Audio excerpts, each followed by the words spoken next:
All right, we're ready. Yeah, let's go. I hope y'all got y'all books together. It's a good conversational piece, I believe. I really do. Um, it's a good conversational piece to have um on your bookcase. What's up, Robobot? You are so loyal. Um, you got to be a robot. There's no way you could be real. You got to be a robo. So you're Robo Bear. Everybody say hey to the Robo Bear. He, she, it has been on deck every time I go live, monitoring what I'm saying and talking about. Well, let's tell them what we're talking about here. We're talking about I should have said skip. We're talking about medical apartheid. Skip to 8.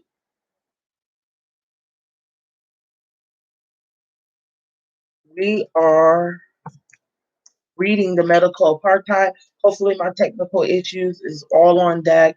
Hopefully, I ain't got no issues or nothing like that. Um, so I got everything ready. Okay, so to try to avoid any things stopping us this time because we got two chapters to read. You know, we only do one on Wednesdays and Thursdays. So I don't want to squander too much time. But keep in mind, we are going to have another movie night. I really haven't decided what movie, so maybe we should take a vote on what we should do next because I am going between two different movies in my head, but we'll go through that at the end of the chat. We'll wait a couple more, a minute for any more Care Bears to come through. We got the Loigo Robobot on deck per usual. And yeah, I'm just gonna wait for one or two of the Care Bears to slide through. Hopefully, if I stay dedicated, more of the Care Bears. I mean, send honey and send us. I mean, I'm just saying the live should be way more popping than what it is. Okay. But it is what it is. We're gonna keep it pushing. So we're gonna try to get through these two thick ass chapters as quickly as possible. Um, I really haven't decided what movie we should do. My sister is saying that we should do something a little bit more lighthearted. Because I was gonna hit y'all with House of Numbers. Y'all tell me how y'all feel. House of Numbers or something else. Okay, for the movie night.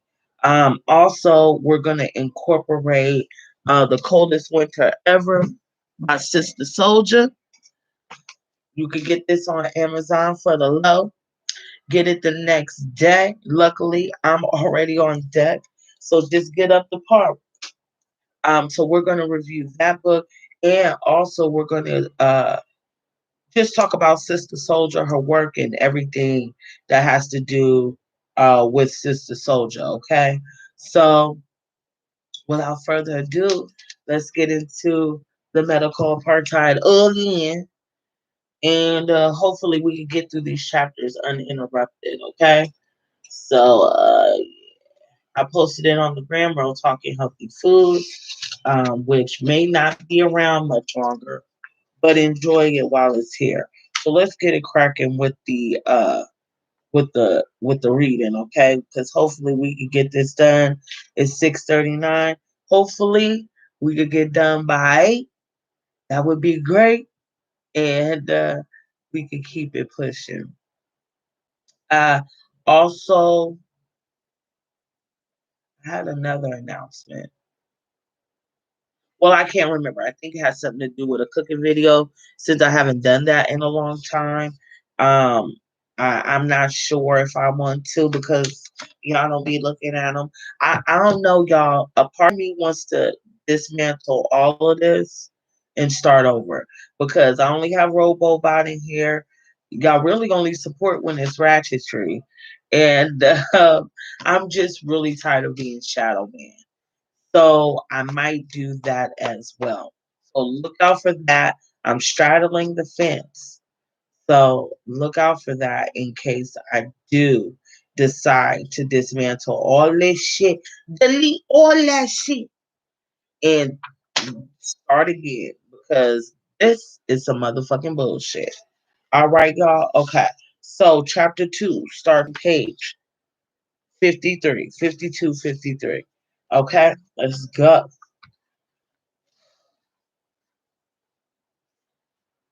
When he escaped to England in 1847, the former slave who had been known as Fed claimed John Brown as his full name. Brown was a compact, dark skinned man in his 40s, with strong features and a dense thatch of black hair that sprang from his crown at an angle. Though it had never been though it had been brushed to either side of a big ass part is what she's trying to say, but she says indeterminate part, whatever, bitch. His body bore the stigmata of enslavement. His hands were latticed with ropey scars, and the black iris of his bulging eye lay off center, perpetually looking inward. For all this, the worn collodion image gracing his memoirs show a man of estimable appearance in a sober woolen suit and a brocade waistcoat. He is neither smiling nor frowning, but exudes a satisfied air of quiet dignity. A survivor. But of what? In 1855, Brown described his enslavement to L.H. Chamarivaz, whatever, is one of them, secretary of the British and Foreign Anti-Slavery Society, which published his memoirs as Slave Life in Georgia. Among Brown's most remarkable recollections was the period he spent with Dr. Thomas Hamilton of Clinton, Georgia, during the 1820s and early 1830s. Hamilton was not only a widely respected physician, but the very epitome of a Southern gentleman. He was born into wealth in Washington, Georgia, graduated from the University of Pennsylvania, Pennsylvania School of Medicine, and became a wealthy plantation owner, physician, politician, and trustee of the Medical Academy of Georgia. But Hamilton had another face. Brown recalls how he fell into the doctor's hands when his master, a man named Stephen, fell ill. And Brown says, I do not know what his malady was. It must have been serious, for they called in to treat him one Dr. Hamilton, who lived in Jones County and who had a great name. He cured Stevens, who was so pleased that the doctor.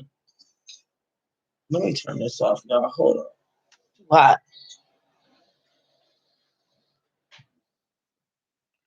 All right. Dr. Hamilton had tried a great number of experiments for the purpose of finding out the best remedies for sunstroke. It was, it seems, a strong, likely subject a strong and likely subject to be experimented upon, and the doctor, having fixed the thing in his mind, asked Stevens to lend me to him. This he did at once, never caring to inquire what was going to be done with me. I myself did not know. Even if I had been made aware of the nature of the trials I was about to undergo, I could not have helped myself. There was nothing for it but passive resignation, and I gave myself up in ignorance and in much fear. Hamilton had a deep pit dug and built, I'm sorry, y'all, I'm a little sleepy, and built a fire in it that he damped so that only the burning embers remained. These were retained until the doctor, using a thermometer, ascertained the pit as sufficiently hot. He then made Brown sit on a stool in the pit and covered the opening with a wet blanket to retain the heat. Only Brown's head was exposed while temperatures routinely exceeded 100 degrees. Hamilton then administered his various heat remedies until Brown recalls, I tried to keep up against its effects. In about a half an hour, I fainted. I was then lifted out and revived. The doctor taking note of the degrees of the heat when I left the pit. After each day's work in the field, Brown was given some nostrum and made to repeat the ordeal. But after all this scientific effort, Hamilton restored the chicanery. He found out that excuse me, cayenne pepper tea accomplished his object, and a very nice thing he made of it. As soon as as soon as he got back home, he advertised that he had discovered a remedy for sunstroke. It consisted of pills which were to be dissolved in cayenne pepper tea, without which, he said, the pills would not produce any effect, nor do I see how they would have done so, for they were only made of common flour. However, it succeeded in getting them into general use, and as asked a good price, he soon realized a large fortune. I'm sorry, y'all, I'm a little sleepy. Hold on. After a few days' rest, Brown was subjected to a new set of experiments for which he was bled every other day, but still worse was to come. Quote, he was set to work to ascertain how deep my black skin went. This he did by applying blisters to my hands, legs, and feet, which bear the scars to this day. He used to blister me at intervals of about 2 weeks. He also tried other experiments upon me, which I cannot dwell upon. Okay, that's deep. And we know how weird these motherfuckers could get. After Brown's matter of fact account of being poached to the point of fading and of his repeatedly burned, flayed skin, one wonders what other experimental horrors he cannot dwell upon when he could bear the surgical torture no more. Brown fled to England. There were many people like Brown. The preceding chapter sketched how scientific racism, abuse of medical intentions, and iatrophobia, the fear of loathing many Black Americans harbor toward the American medical establishment, are are con- are connected. However, I'm sorry, y'all, I am so sleepy all of a sudden. However, African Americans have also been exploited as subjects of abuse, medical experimentation, which was one standard medical practice. More than scientific racism, more than heroic purges, bleedings, and cathartics, and more than punitive waste of therapeutics.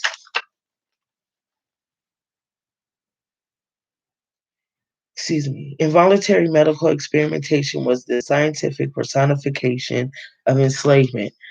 Violence, pain, and shame joined the physicians, forced the enslaved body into medical service, not to cure but for profit. Medical experimentation was profitable in terms of recovered health and life for whites, who benefited once the medical process had been perfected.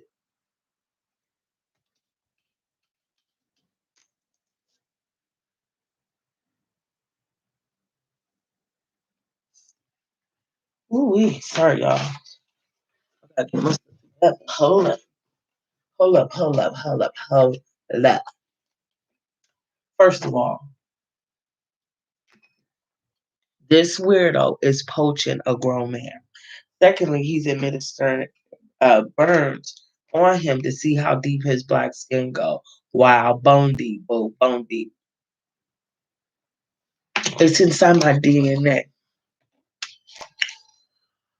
Oh, y'all, I'm sleepy. And just reading Robo Bear is so boring because this weirdo robot that's watching me does not make this fun. No interaction, just a weirdo watching. Okay.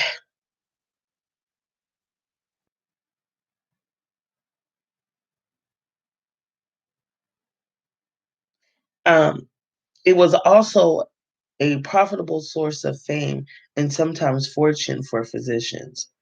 Owners boarded the chapter, the excuse me, boarded the captive bodies of sick slaves to hospitals or hired well ones to physicians for use in experiments. Sometimes they sold a slave outright for such use, particularly if she had become too old or infirm to work or to breathe.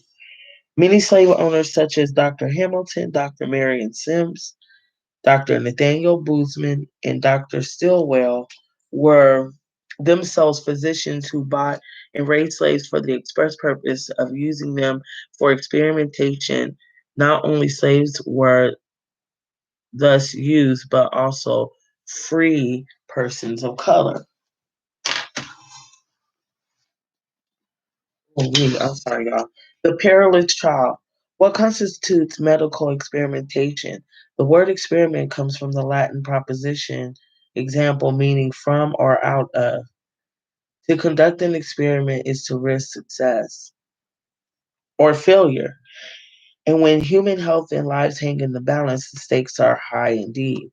However, foreign French researcher Claude Bernard provided the definitive feature of scientific experimentation in 1865. Let me keep it place.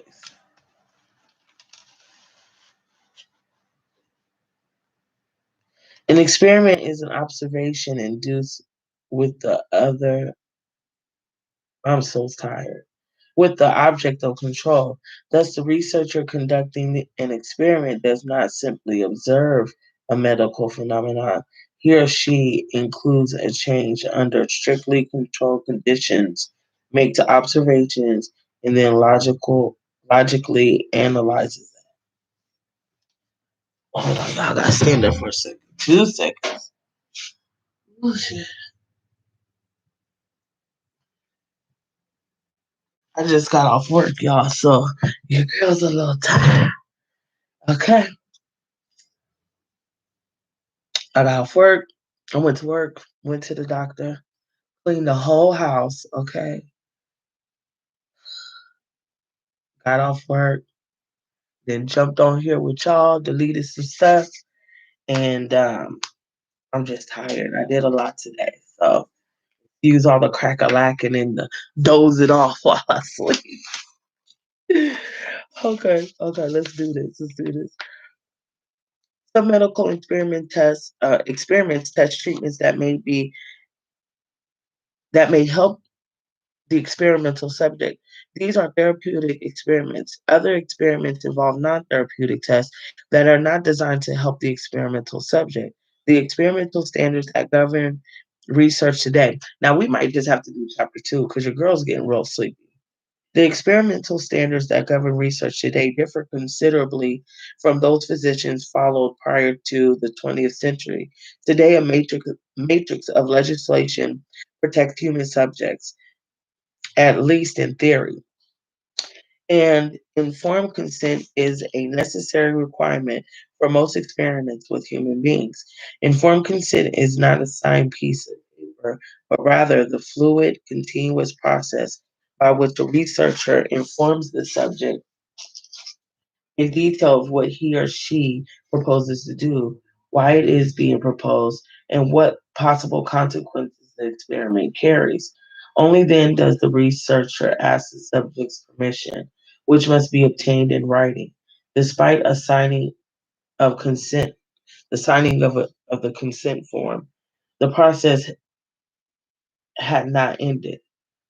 The researcher must continue to inform the subject of developments in the experiment that could affect him, and the subject may withdraw from the experiment at any time. To perform an experiment without informed consent is a serious medical and legal abuse today. However, informed consent does not was not part of the ethical mores of the 18th and 19th centuries, and was not required by law. Physicians did typically ask a patient's consent to conduct experiments, but they did not explain their reasoning or detail their intent. Are we done yet? Are we done? In addition to in addition, when we consider 18th and 19th century experimentation, it is important to keep in mind that medicine of the period continues a larger degree of therapeutic modification than is allowed today. By the standard of past centuries, not every spontaneous decision to try a new untested medication or combination can be considered unethical and unethical medical experimentation. And that sounds like exactly what's going on today. For this reason, discussions of early medical experiments with African Americans in this chapter do not focus on lesser but egregious ethical breaches such as dangerous therapeutic experiments without informed consent. Neither do I discuss those many experimental approaches that were essentially therapeutic adjustments of commonly accepted remedies and methods. Southern physicians and scientists engaged in many hazardous experiments, such as those of T.S. Hopkins, M.D. of Waynesville, Georgia, who prescribed toxic solutions of nitric acid to five Black children for asthma. Similarly, Joseph E. May, M.D., prescribed Herculean doses of calomel and quinine to, um, to a slave with malaria who fortunately recovered. These were hazardous experiments that would not have been practiced on whites, and they were done without subjects' permission, but their end was at least particularly therapeutic. The doctor was trying to effect a cure.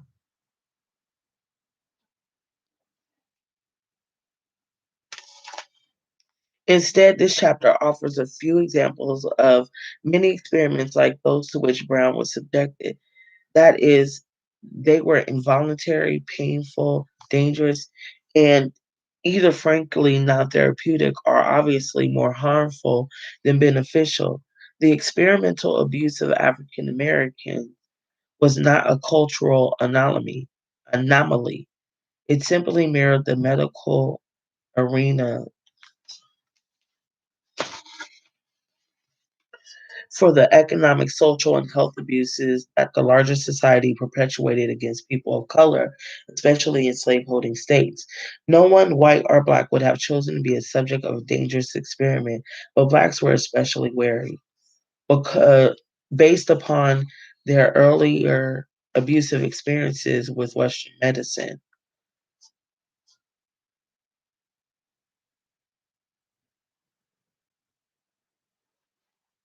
They were also wary because Western medical experimentation, with its mechanistic approach to the body, was philosophically inimical to the spiritual community-based holistic African systems of healing as practiced by Black healers. Western physicians have placed African holistic plant and spiritual centered healing systems outside the purview of medicine, relegating them to the realm of superstition such as superstition, oh shit, the cult voodoo and old wives' tales. In the same time, African Americans physically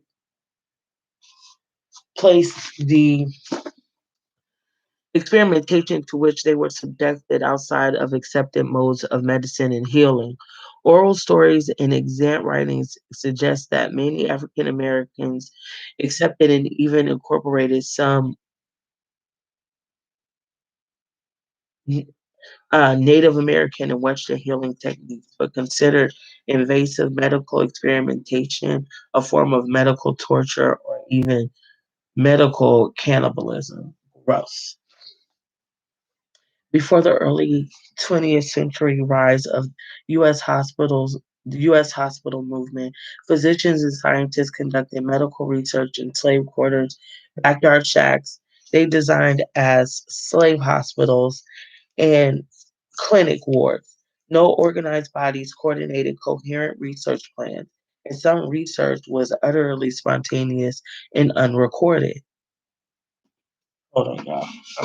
Little move. Where's those? Oh, here they are. I need to. I'm sorry, y'all. It's hard right now. I'm just very.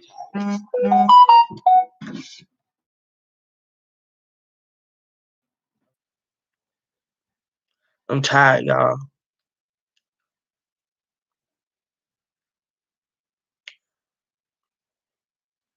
Let me get this little snack pack and text my sister.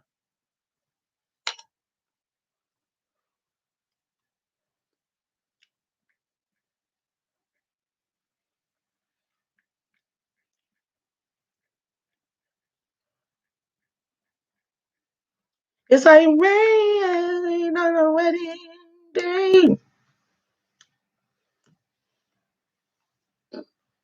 Okay. Hopefully, get a little booze. What if I get itis from the peanuts? Would y'all be grouchy? I mean, something.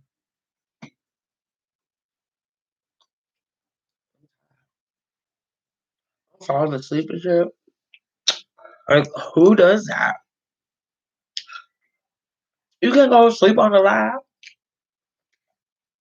Like them old niggas. Okay, young girl. There's these big words, Harriet.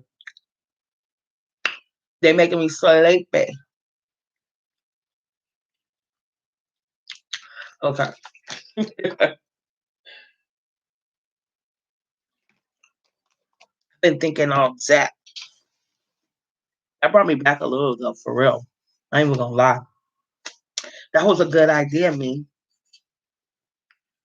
Uh,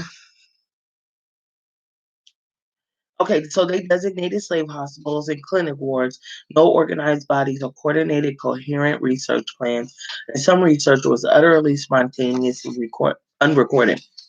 Physicians' recollections, medical journals, and institutional records limb a pattern of abusing African Americans that was supported by custom and sometimes by law. These accounts could be astonishingly frank because the authors were writing only for the eyes of other physicians, white males of their own class, who attended hospital wards and read medical journals. Moreover, African Americans were without legal protection and thus unable to hamper physicians' activities. As a result, early medical records routinely identified African Americans as experimental subjects, especially in slaveholding states. Half the original articles in the 1836 Southern Medical and Surgical Journal dealt with experiments performed upon blacks. It is true that blacks constituted a significant part of the South's population, nearly 40% in 1860, but they were still represented far above their proportions in hospitals and clinics. For example, when Dr. James Dugas pioneered a new eye surgery, four of his five experimental subjects, 80% black, slaves were used preferentially to test surgeries. Beginning in 1830, 30 of 37 experimental cesarean sections performed by Dr. Francois Marie Prévost used slaves. Experimental ovariotomy and surgery for bladder stones also relied heavily upon Black and mulatto subjects. In an exhaustive 1982 article detailing the antebellum experimental use of Blacks, medical historian Todd Savitt summarized this risk. Quote, some whites took advantage of Southern blacks by testing new techniques or remedies in the name of medical process in medical progress. In several instances, physicians purchased blacks for the sole purpose of experimentation. In others, the doctors used free blacks and slaves owned by others. Not all experimental subjects were black.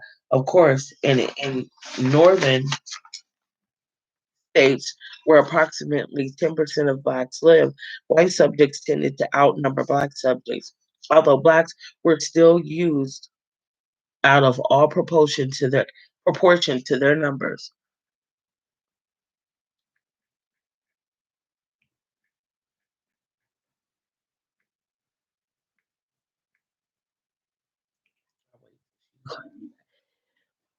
White subjects typically emanated from lowest social tiers. For example, Alex St. Martin, a poor French Canadian trapper, was harassed, pursued, and studied for years by a successful physician who wished to experiment on him after an unusual accident caused a permanent opening in his stomach. So was Phineas Gage, a laborer who survived an industrial accident but suffered severe brain damage, which was assiduously recorded and tested by a long series of physicians. White subjects, however, enjoyed some legal protection and could leave when they wished, to the frustration of medical researchers. We have seen that scientific racists successfully promoted several necessary medical fictions that made blacks attractive as experimental subjects. Most physicians of the day also believed that blacks had low intellectual capabilities and were sexually promiscuous, that diseases manifested differently in blacks, and that blacks could not be trusted to take medicine, follow treatment, or maintain basic standards of hygiene without white supervision. Finally, physicians believe that blacks naturally harbored diseases, notably syphilis, that threatened the health of whites. Each of these common beliefs served as rationales for abusive medical experimentation. One of the most tenacious beliefs was that blacks did not feel pain or anxiety. Bitch, wait, which excused painful surgical explorations without anesthesia on blacks. Meanwhile, I'm looking for a dentist for what you call it, sedation, so I could get the work done.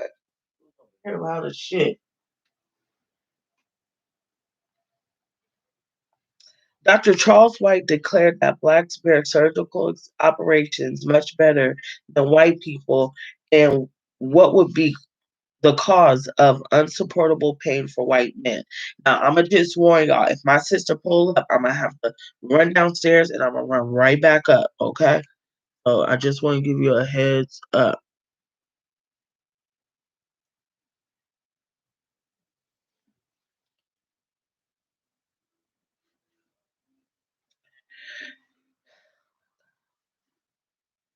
Bear surgical operate. Okay, so Dr. Charles White declared that blacks bear surgical operations much better than white people, and what would be the cause of unsupportable pain for white men, and a Negro would almost disregard.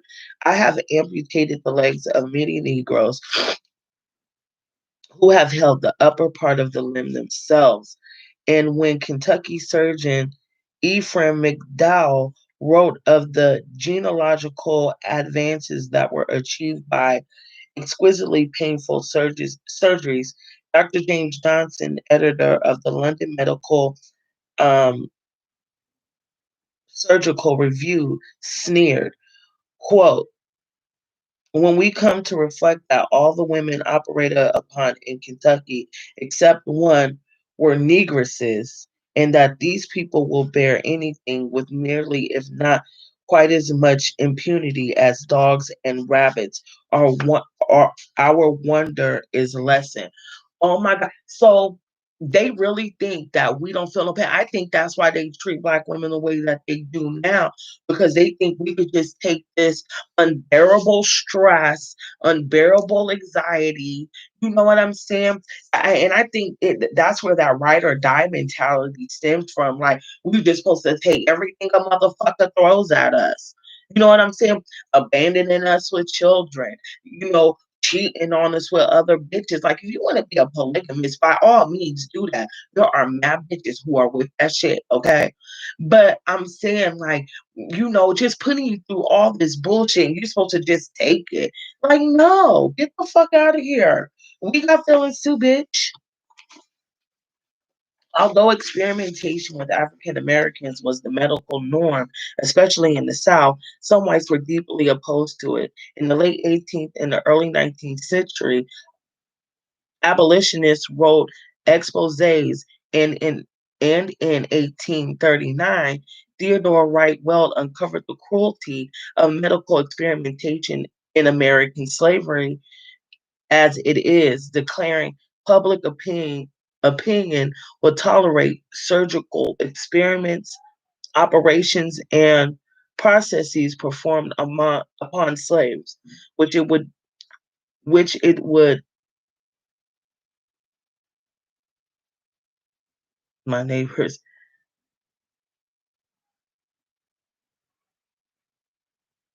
execrate if performed upon their masters. Oh, I wrote it in here what the meaning is. To curse or call upon evil again, to detest. Oh, somebody else wrote that. Oh, was that me? That was me. Good girl. Such pointed criticism may help to explain why some physician scientists who spoke candidly of injecting, dosing, or performing revolutionary surgeries on pa- their slave patients in the first half of the 19th century expressed their actions more guardedly in later writings. For example, Dr. James Marion Sims eventually hid his subject's race and even illustrated reports of experiments on black slave women with illustrations of or Burgess white matrons. What is that? I can't read what I wrote,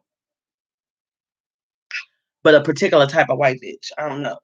Journals sometimes dispense with racial labels, although their articles still offer broad social cues about their subject's ethnicity.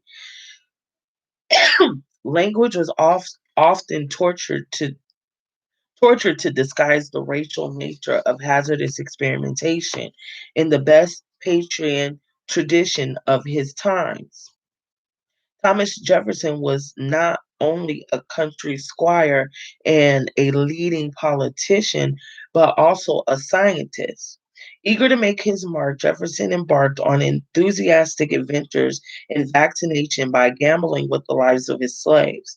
He wished to establish that Edward Jenner's new technique of vaccinations was superior to the techniques of inoculation, or as it came to be called a century later, variolation. Inoculation consisted of inserting or injecting infected material from a sick person directly into a well one to induce immunity.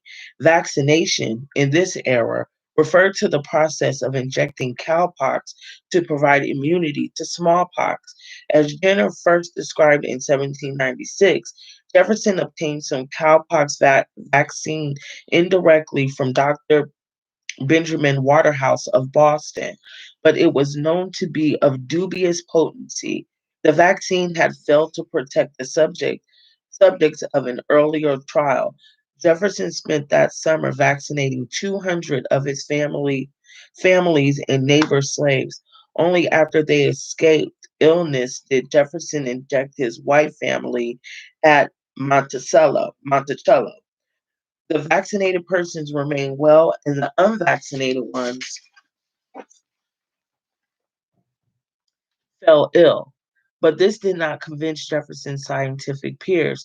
So Jefferson had a vaccinated slave injected with live smallpox material. Let me get my little focus paper. When this slave remained well, Jefferson wrote his daughter Martha to proceed in order to place our families and neighbors in perfect security. As a seasoned politician, Jefferson knew that his experiments on slaves would be criticized and that they seemed at variance with his, excuse me, right, there we go. Sympathetic statements about slaves. So he shyly used language to deflect possible criticism, referring to conducting experiments on some of my own family without clarifying the family in question consisted of slaves owned by himself and his sons.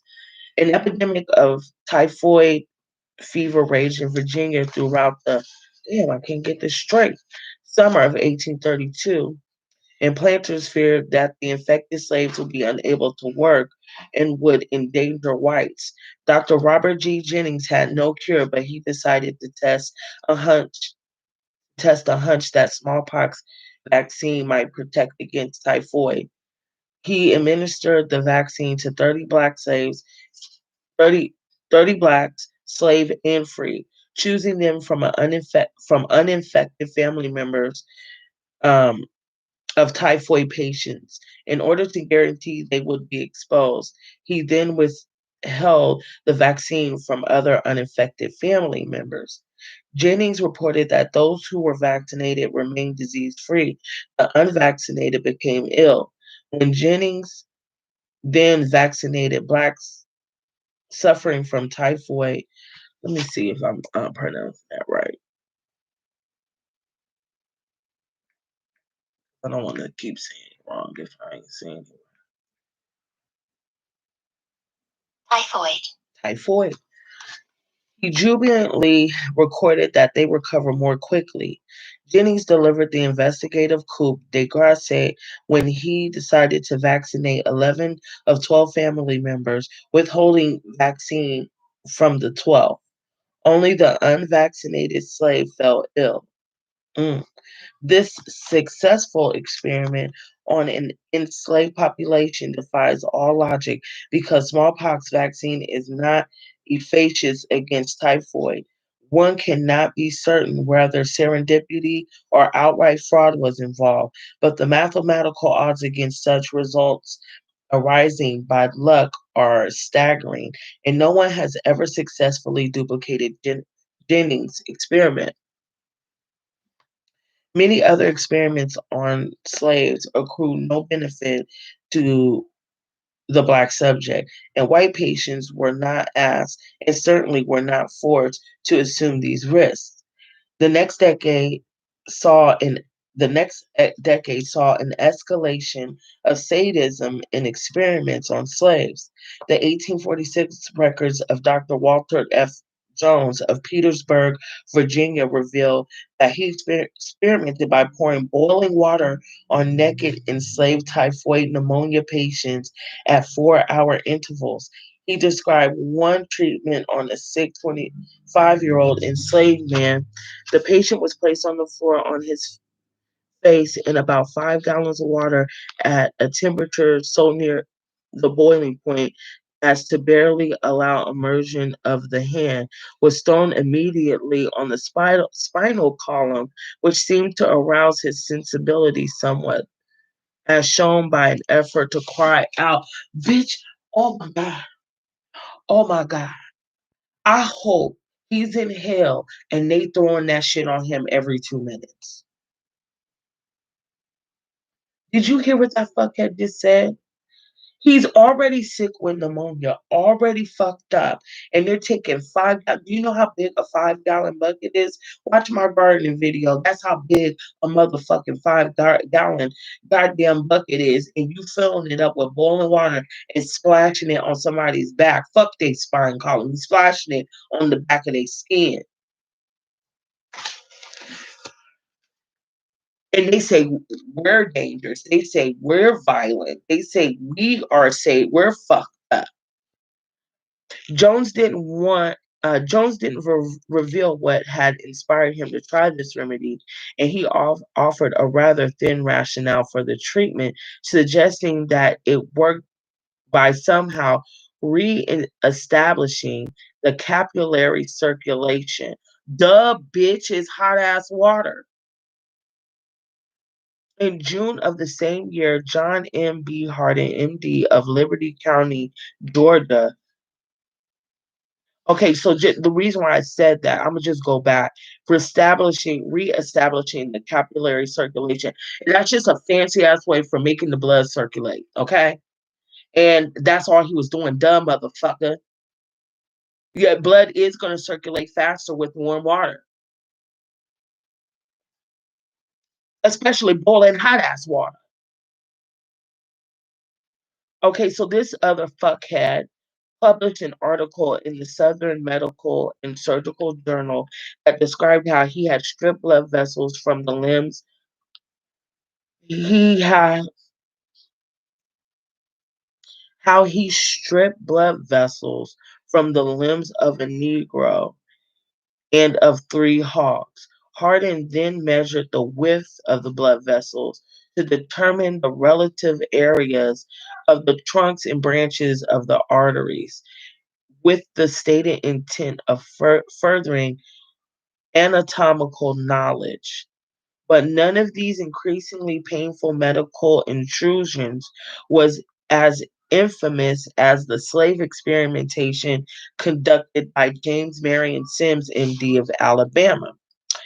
Okay, now we're moving to this other fuckhead, James Marion Sims, savior and sadist. Let me go on here.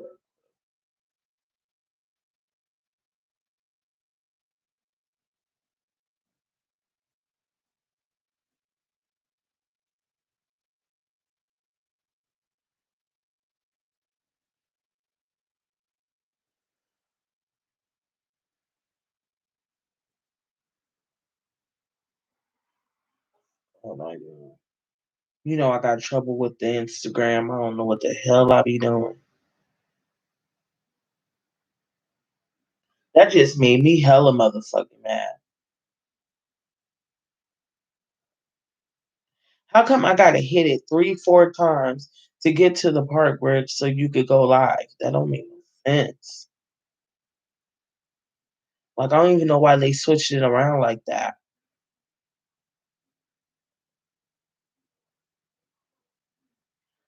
What's up? What's up?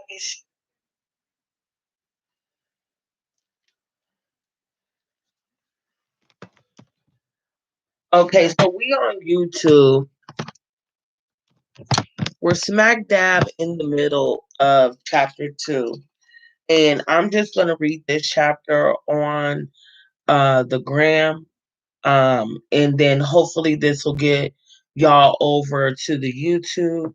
Um, so let's start with this asshole, James Marion Sims, which is what he was made the president of um the American Medical something.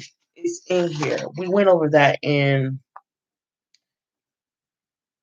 American Journal. I'm right here, right next to it. I'm about to find it in a few seconds.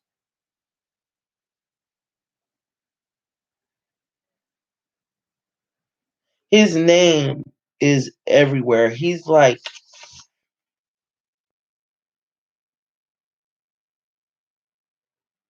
one of the founding fathers. Like he's like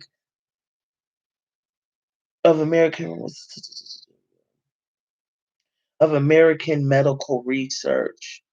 I'm gonna find it and I'm gonna look it up and I'll let y'all know. James Marion Sims is an important figure of the history of experimentation with African Americans because he so well embodies the dual face of American medicine to which racial health disparities owe so much. Sims is revered as a woman's benefactor, although he conducted years of nightmarishly painful and degrading experiments without anesthesia or consent on a group of slave women. He was born into a struggling family of 10 in Hanging Rock near Lancasterville, South Carolina in 1813. In 1813, period, right? In his autobiography, The Story of My Life, Sims described how, despite a career as an indifferent, mediocre student, he gained entrance first to South Carolina Medical College and then to Jefferson Medical College in Philadelphia. In the matter of the day, his medical education consisted of a year and a half of instruction. In the matter of the day, his medical education consisted of a year and a half. Sims confessed he initially found his medical training wanting. When it came to time to making up a prescription, I had no more idea of what to do than if I had never studied medicine. Bitch. But once he embarked upon practice on the plantations of Alabama, these feelings of being a fucking idiot, inadequacy, same thing, did not prevent him from blaming enslaved mothers for the high death rates of their infant children. He ascribed neonatal tetanus, newborn, why don't they just say, to the mother's moral and intellectual failures? What the fuck? Whenever there are poverty and filth and laziness, or where the intellectual capacity is cramped, the moral and social feelings blunted, there will be oftener found wealth, a cultivated intellect, a refined mind, an affectionate heart are comparatively exempt from the ravages of this unmercifully fatal malady. But expose this class to the same physical causes, and they become equal sufferers with the first. I guess, nigga. Neonatal, so babies, let's see.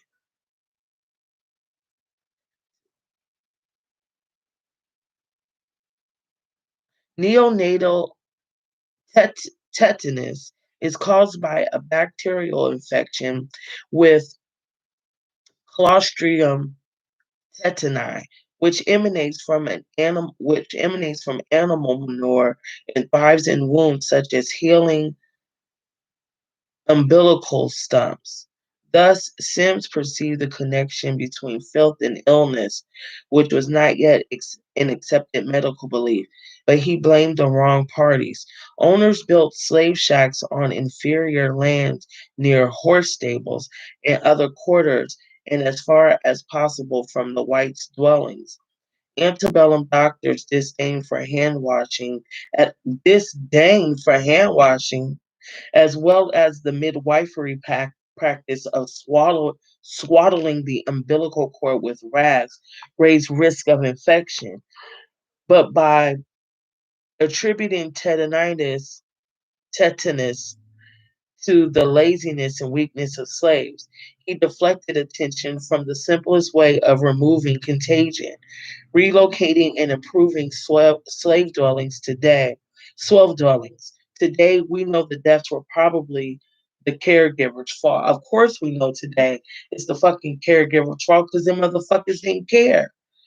As a plantation doctor, Sims attended many children, but he used only the black infants as subjects for dangerous experiments in tetany and long misunderstood children's neuromuscular disease characterized by convulsions and muscle spasm.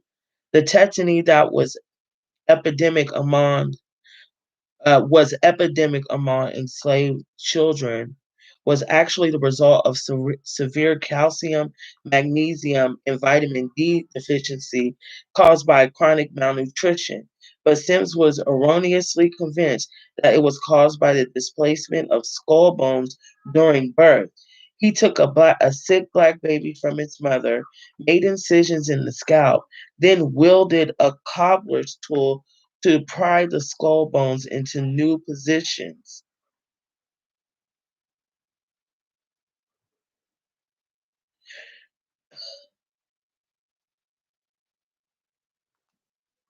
Do you see why I stopped reading this book?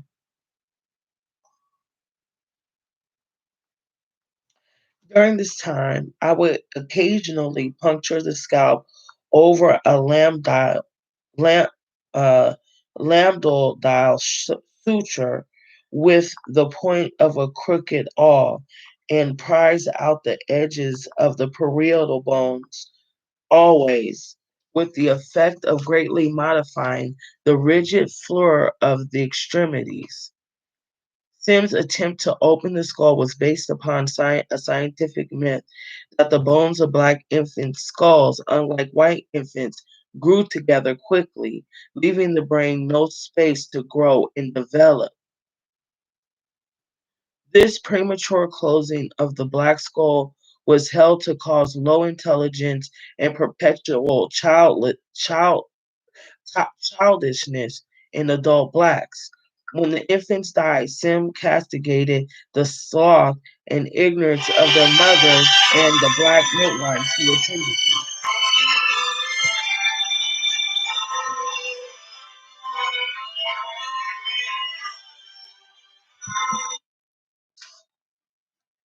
Sim soon acquired 17 slaves whom he used his experiments and as workers in his clinic laboratory.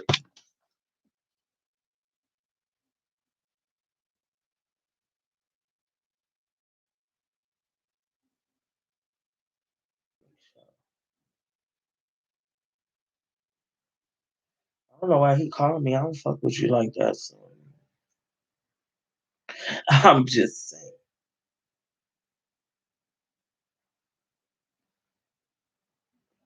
Calling me for it, bro. We ain't friends.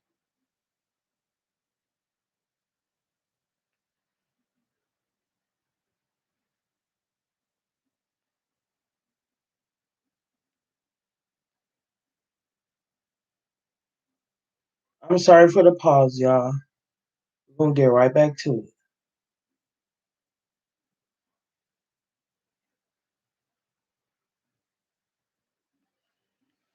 All right, let's do this.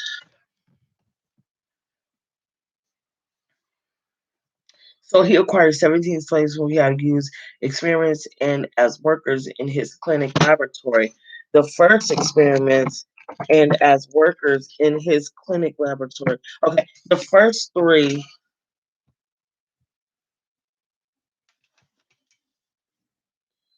such patients fared miserably under Sim's flattering scalpel. One 19-year-old enslaved man died after two heroic operations, including the oh my god. So he didn't get no anesthesia while removing the bones from his removal of bone segments, presumably to prevent the spread of an infection. Sim's account of the surgeries glossed over the patient's deaths to dwell upon the technical details of greater interest to his medical readers.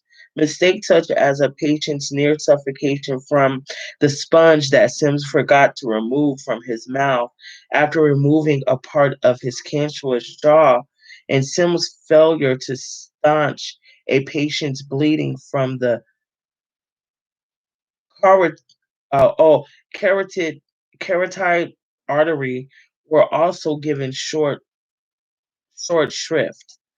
So basically, he was doing these ill ass surgeries on these people, fucking up, and they were glossing over his failures. They glossed over the failures and hyped this motherfucker up. But these were mere prelude. On a on a June day in 1845, 17-year-old Anarka, a slave out a slave on the Westcott plantation just outside of Montgomery, Alabama, felt the contractions that herald the birth of her first child. I'm so popular right now. Okay, where was I, y'all? The birth of her first child. 3 days later, the exhausted, terrified girl still wreathed in excruciating labor. Sims was called in and used, oh man, I don't know how to say this, but like OGBYN tool forceps with which he admitted he had little experience. The child died, and although Anarcha seemed out of immediate danger, she soon faced another horrible trial.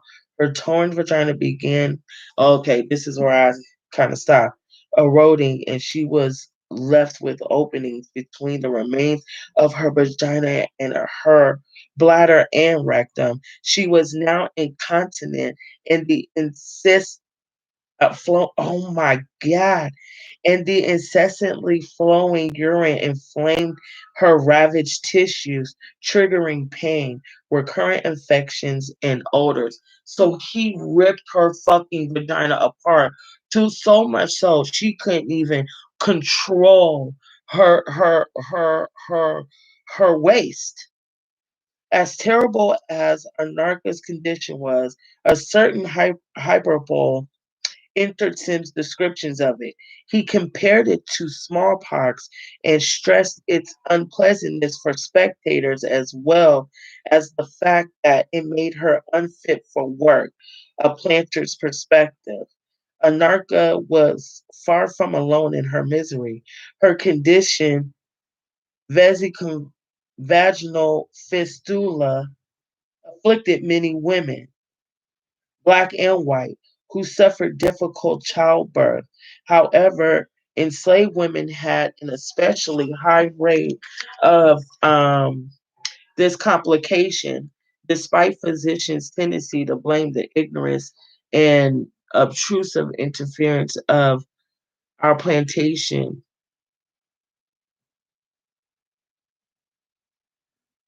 our plantation accouchers and nigger midwives. Sims himself conceded that the rates of this bullshit here had risen when obstetricians began using forceps. The condition may well have been due to the confluence of malnutrition. Forceps. The condition may well have been due to the confluence of malnutrition, forceps use, and Anarcha's youth. The vitamin D deficiency that was very common among not malnourished slave women caused bone defects, including a small pelvis. This made birth difficult, especially in the underdeveloped pelvises of very young women. And slave women became mothers approximately 3 years earlier than did white women. Vesicovaginal fistula is emotionally and socially devastating, and it condemned many Southern ladies to permanent invalidism. Sims knew that curing it would make his medical fortune, and he also knew that using white women to test such painful surgeries as might might be effective against it as impossible. Historian Walter Fisher sums it up. It is almost improbable that Sims and his assistant, Boozman, could have established so remarkable a surgical schedule without the slave system, which provided the experimental subjects. Slaves did not have to be recruited, persuaded to endure pain and indignity they could not refuse.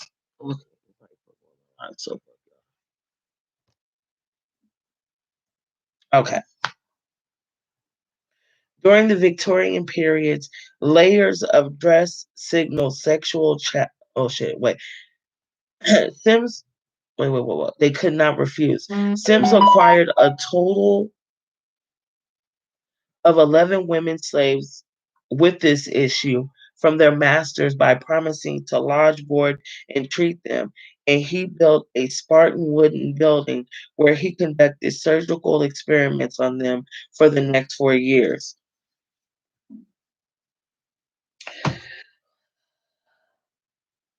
I'm sorry, this is so gross.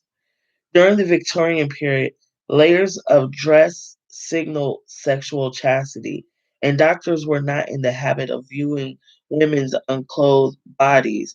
Not even their professional stature gave them license to gaze at a woman's genitalia. When Sims undertook his fistula experiments, Even the term gynecology was a few years in the future. Instead, women's doctors averted their eyes in chivalrous fashion as they knelt to tend the modestly clothed ladies of their class, relying upon their sense of touch beneath the voluminous Victorian skirts. So you're going in there blind? You're going in the coochie blind? Is that what that means?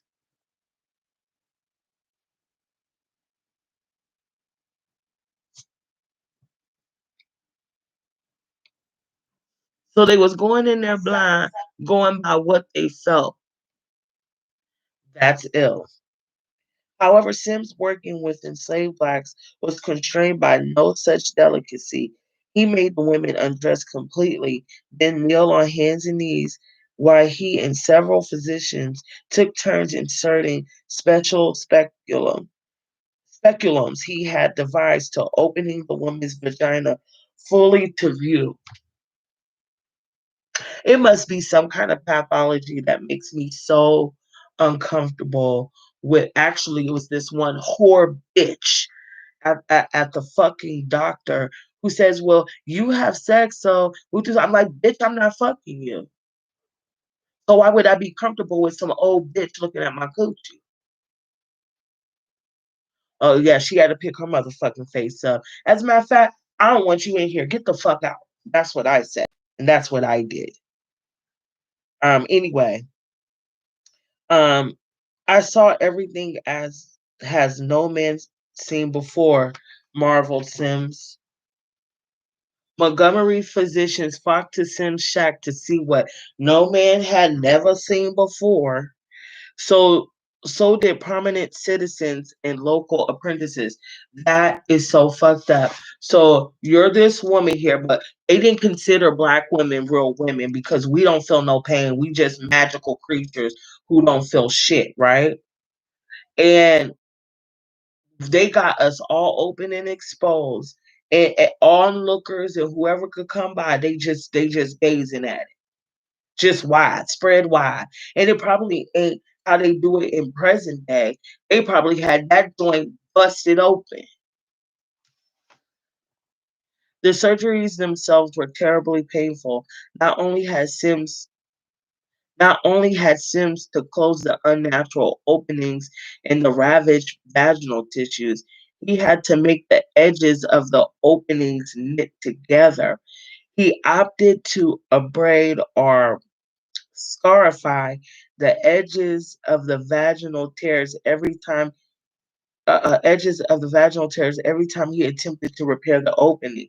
He then closed them with sutures and saw them become infected and reopen painfully every time. Several male doctors had initially assisted Sims by holding down the enslaved women as he made incisions.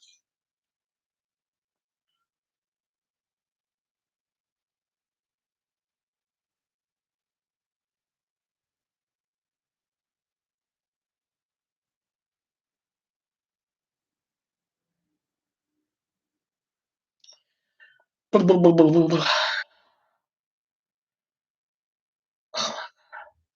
don't know if I can read anymore.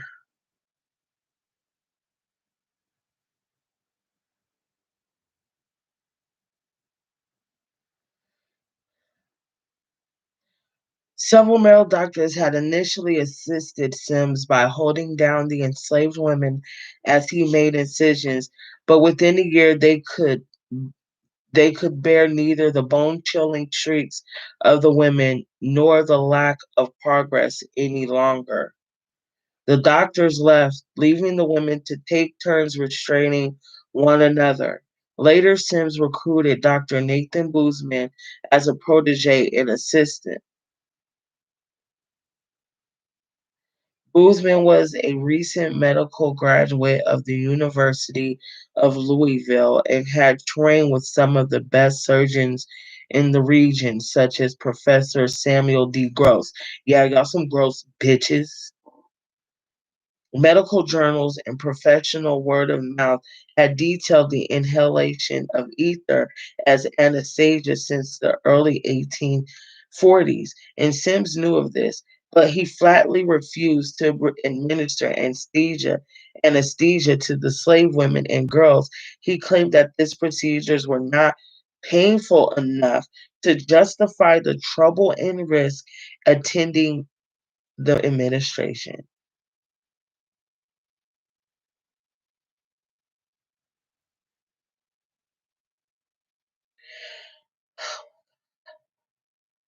But this claim rings hollow when one learns that Sims always administered anesthesia when he performed the perfecting surgery to repair the vaginas of white women in Montgomery a few years later. I hope he's burning in hell. Sims also cited the popular belief that blacks did not feel pain in the same way as whites. However, Sims' own words belie him. In his memoirs, he noted that Lucy's agony was extreme. She was much prostrated, and I thought she was going to die. Sims further obscured the truth in 1852 when he described the first surgery on Lucy, writing that was before the days of anesthetics, and the poor girl on her knees for the operation with great heroism and bravery. Sims' refusal to administer either seemed even less defensible in the light of his willingness to administer it very freely to another group of women without apparent regard for its trouble and risk. In New York during the 1860s, Sims attended white women patients who suffered from vagin, vaginismus, a disorder marked by painful vaginal muscle contractions that prevent the entrance of a penis, making intercourse impossible. Complaining husbands approach Sims, who regularly euthanized their wives, rendering them unconscious so their husbands could have sex with them. God damn. Sims' writings often utilize imprisonment as a metaphor for the control that he saw as key to restoring a woman's health. He enslaved experimental subjects. Okay. Oh my God. Hold on. Sims' writings often utilize imprisonment as a metaphor for the control that he saw as key to restoring a woman's health. A woman's health. He enslaved experimental subjects were the ultimate and controllable patients, and he eventually chose to control his slaves' pain in a peculiar manner. He addicted the slave women to morphine, but he gave it to them, some form of opium in a large dose as can be borne, at least twice in 24 hours.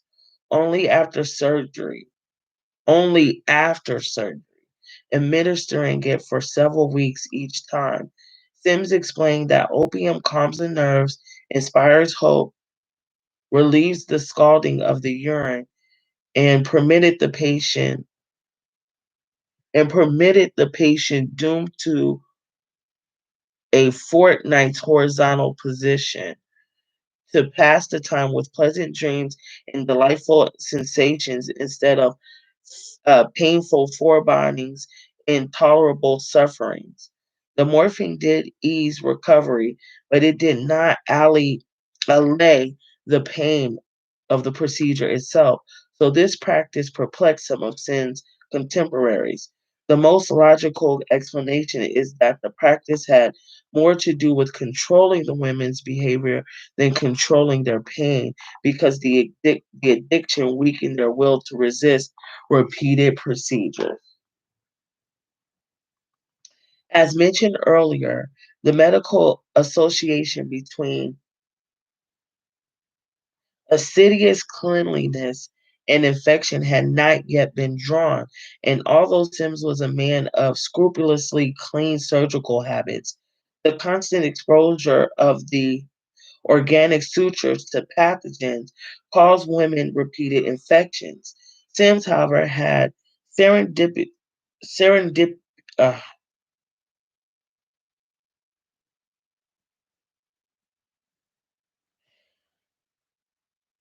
he was inspired, okay? He decided to devise sutures of silver. Silver did not harbor pathogens, and the infections were finally tamed, allowing the possibility of healing. In the end, Sims triumphantly recorded closing Anarcha's largest fingertip sized fistula. He announced that he had perfected the, the vesicovaginal fistula operation in May of 1849. After scores of operations over 5 years, can we not like slam the door? More than 30 operations, more than 30 operations on Anarcha alone. In 1852, Sims' paper on oh my God, blah blah blah, that bullshit that he did, was published in the prestigious American Journal of the Medical Sciences. It made it made his national reputation. Sims became the celebrated father of American gynecology. That's what I was trying to say earlier. And as such, his place in history was assured. W.J.S. McKay, M.D., spoke for his fellow surgeons in predicting that when the history of modern gynecology is written, the work that Dr. Ephraim McDowell did will be represented as the dawn, and the first bright planet that appeared in the dim light of the dawn was Marion Sims. In the early 1850s, bouts with malaria forced Sims north to New York City, where he became a medical lion who built a society practice, did research with blacks and immigrant women, taught medicine, and held many influential positions in hospitals, medical societies, and academia. He founded the New York Women's Hospital, the first hospital for women, which was built at Park Avenue and 15th Street, the present site of Waldorf Astoria Hotel. Beginning in 1862, he also sojourned abroad, where his medical fame gave him entree into royal circles. Entree, entrance, bitch, into medical circles.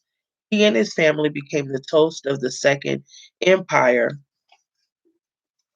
in Paris, while Sims attended the Empress Eugenie and other members of the French royal family. Across two continents, monuments, memorials, and clinics sprang up in his way, including the one that now sits in New York Central Park, all celebrating his stature as a physician, treating him alike treating alike empress and slave. Bitch, I'm fucking mad. So what you're telling me is this 17-year-old girl over 4 years went and had over 30 surgeries on her coochie. She don't get no kind of acknowledgement. And this motherfucker gets all shit. Like that's how they do us? That's what it is? Like, I hope this motherfucker is good. Have y'all ever seen Lil Nicky where Hitler gets a pineapple shoved up his ass every day at 4 p.m.? I hope it's worse than that. I hope they got him stretched open like they did her. Had onlookers with just gazing at her open vagina, you know, destroyed her vagina with the speculum.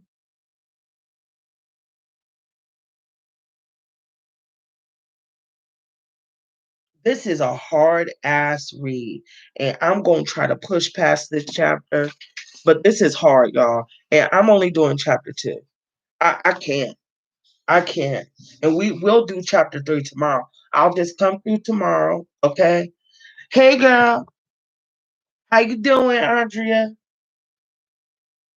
Let's keep it pushing.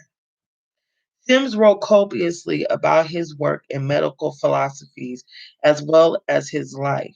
In Alabama, Sims' vigorous defense of the slavery system had been liberally seasoned with nigger. However, once up north, he hid the ethnicity of his subjects, portraying them as white in the illustrations that accompanied his account of the surgery. His oh wow. So that even goes to make my point even more. So he used these sisters for this for the damage that he did. And then when he got up north in New York with all these prestigious ignorant motherfuckers, then he took all the niggers out. Now we're not niggers no more. Right? Because they wouldn't go for that up north if it was nigger this, nigger that, right? And used and pretended that he was operating on white bitches. However, once up north, he hid the ethnicity of his subjects, portraying them as white in illustrations that accompany his account of the surgery. His duplicitous praise of the indomitable courage of these long suffering women. He failed to mention that it was chattel slavery and morphine, not courage, that had bound the women to his surgical table. Bitch, bitch. Oh, I gotta restart that washing machine. I'm gonna do it in a minute. Sims disclosed whether he closed the fistulae of his other closed the space in the space between where you pee and where you insert a penis. That's what he's referring to. Okay. So it's that area that he had to close up because when the girl was giving birth, he used a speculum to insist in that. So it spread it wide and busted all that open. So it made her incontinent, and that means it was nothing. It was nothing to close that. And if you know how the women's anatomy is, all that is right next to each other. All those holes are right next to each other. That's why the wrong soap, the wrong lotion, the wrong air, the wrong breath, we could get an infection, whatever. So when they inserted that speculum to assist in the childbirth, it busted all that open. So he closed that area back up. But they didn't have any anesthesia or anything like that. He just had this raw ass surgery on their vaginas and was given morphine after the fact. And he would give them such large doses that it made them addicted to the drug. Because as we know today, that is an extremely addictive drug. So that's what actually happened here. Because I know, reading this shit out loud, it's like, what the fuck are you talking about? Well, that's what he did, and he got praised for that shit for for taking all the niggers out, right? And certain said white women, and now he's on in medical history as being this awesome guy, but not really being honest in the fact that he was using slaves. The slaves are behind his accomplishments.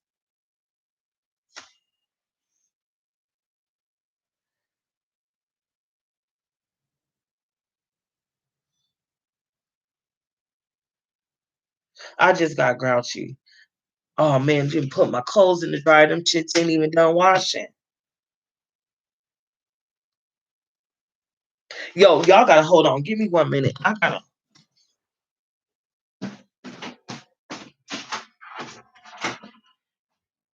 Hey, did you start your clothes?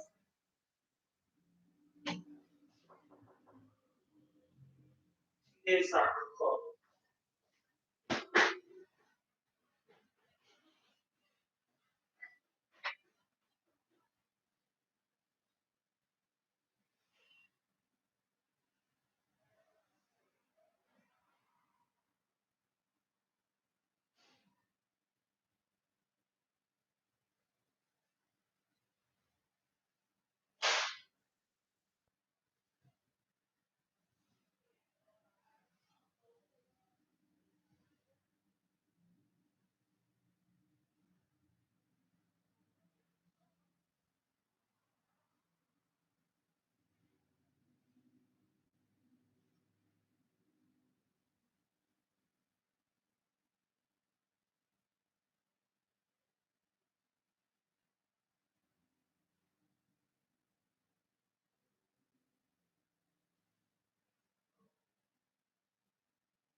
Yo, I live with idiots. Okay. Uh, anyway, so girl, let's get back to it. Sims never disclosed rather blah blah blah. So where we left was Sims never disclosed whether his he never disclosed whether he closed the fistulae. I don't know if I'm saying that right, of his other slave patients, although many who have written about him seem to take it as a matter of course that he did so. However, his colleague Boozman not one half not one half of the slave women they worked upon together were afforded relief by the years of painful surgeries.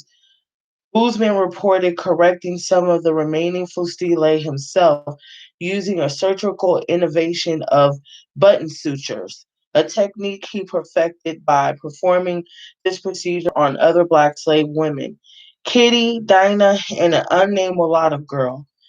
Boozman even described a case of um, I hate saying this word, vesic- vesicovaginal fistula created by Sims when he removed the bladder stones of a 9-year-old slave girl. Sims was not pleased and used the New York Academy of Medicine as a bully pulpit to attack Boozman for appropriating his technique. But Boozman not only was not the only challenger that Sims primacy as inventor of the repair.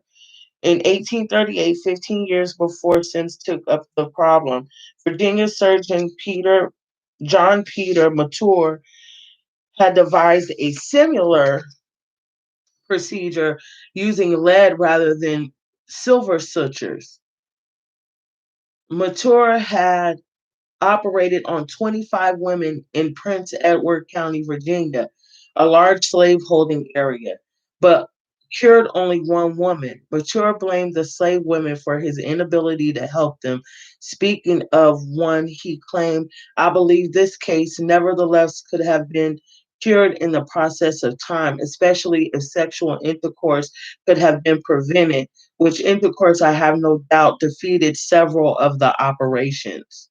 So that had to be a slave master because if you know what I'm saying, like, it ain't like she go to the club and throw it in the circle. I'm just saying. Antebellum ethics. So we're moving along in the chapter 2, page 68. Sims was widely criticized not only by today's ethics, but also by some 19th century contemporaries on medical and moral grounds. An intriguing 2003 New York Times essay observed, living in an era that uncritically celebrated white male doctors, the historians contended these writers have reviewed Sims far too favorably. But the criticism is actually as old as Sim's surgeries. Some contemporaries were quite critical of his claims, and not only Boozman but also African American physicians characterized Sim's surgeries as abuses. Cardiac specialist Dr. Daniel Hell Williams, who specifically performed one of the first heart open heart sur- open heart operations, was especially was an especially vocal critic. Williams was not born until 1858, years after Tim's vaginal repair surgeries were completed, but he studied and roundly condemned Sims in the containing practice of performing surgery on unwilling black subjects. Williams also took Sims to task for pronouncements he continued to make about the sexual health and, by implication, the morality of Black women.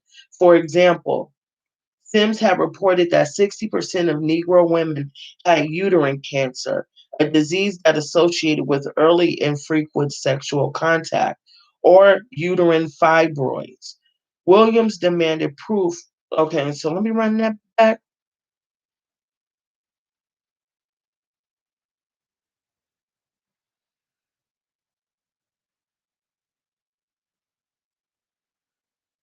a disease then associated with early and frequent sexual contact. It ain't like it's their fault. Williams demanded proof or at least evidence, but Sims had produced no raw data nor any investigative report to buttress this claim. Williams wondered in a print how Sims could have determined this when Black women were not permitted into white hospitals. W. Montague Cobb, another illustrious African American surgeon, also um, vehemently, I'm going to just replace that with vehemently opposed abusive experimentation with Blacks. He defended Sims. Oh, what? Nice, but he defended Sims. To refer to Anarcha or the five other patients Sims treated with her as human guinea pigs would be grossly unfair, as Sims continued to treat and provide for these girls at his own expense for 3 years in the little hospital in his yard, against enormous pressures from his family, the profession, and the public. One of the great humanitarian as well as scientific landmarks of American surgery. Okay, I get what you're saying, bruh, but like, can't you practice on no white women? However, the women were held involuntarily for Sim's convenience, so requesting moral credit for lodging them is absurd. What's more, the women's lodging was not free. They did work without pay, and Sims did profit from the surgeries, whereas Anarcha seems definitely to have benefited for the 4 years of pain. How the fuck did she benefit? That, oh my God. I hope whoop his ass in hell too. Moreover, was the building to which Cobb referred really a hospital? Moreover, was the building to which Cobb referred really a hospital? A designation that implies Sim's primary intent was to render medical care to his slaves. Sims is widely admired as the founder of the nation's first women's hospital, but this appellation refers to the more prepossessing structure on Park Avenue in New York City. If the New York structure housed the first women's hospital, then the Montgomery, Alabama slave quarters must have been something else, perhaps a laboratory that confined unwilling subjects. Cobb's defense of Sims shows that social class and varying ethical perceptions, not only race, have fueled this lengthy controversy. So this Black man heard all that and still came up to that same conclusion. He needs something jammed up his ass. Whatever his true cure rate, Sim's silver sutures did help to end a real medical tragedy for many women, and some excuse the abuse of enslaved women on this bias. This essentially, this argument presents an ethical balance sheet with the savage medical abuse of captive women on one hand and countless women saved from painful invalidism on the other. I mean, then he should have been practicing on all the women instead of just the slaves. Because if that's the case, like, we were used as guinea pigs, facts. So I don't know what the fuck that fuckhead was talking about. However, such an argument ignores the ethical concept of social justice, and these experiments violated this essential value because of the suffering and the benefits have been distributed in an unfair way, leading to distributive injustice. In this case, the most powerless group, which is also a racially distinct group and a captive group, is the group upon which doctors inflicted harm for the greater good.